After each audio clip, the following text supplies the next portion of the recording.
So thank you for this question. This is a fun one. What is the worst gig that I've ever played? I'm sure every musician has a wonderfully fun story about the worst gig they've ever played. Mine was a wedding.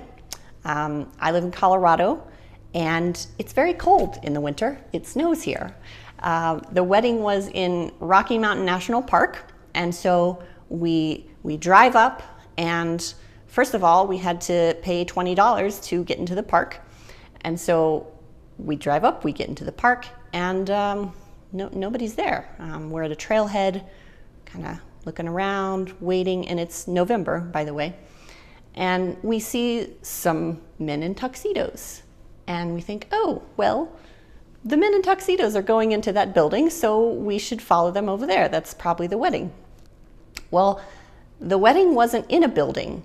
It was a quarter of a mile off the trailhead by a lake. And they clearly didn't tell their guests that the ceremony would be outside because there were lots of shivering women in short skirts. I have played enough gigs to know to bring flat shoes. If it's a wedding, you're probably going to wear heels, but I had some backup shoes, so I at least could walk on the ice safely with my accordion in my flat shoes. So we make it to the site, we're waiting for the bride, and the wind picks up. And since we're right by a lake, it's about 3:30 in the afternoon. The wind is coming off the lake and making everybody much colder than they would have been. And the bride is 45 minutes late to her own wedding, and everybody's standing there shivering.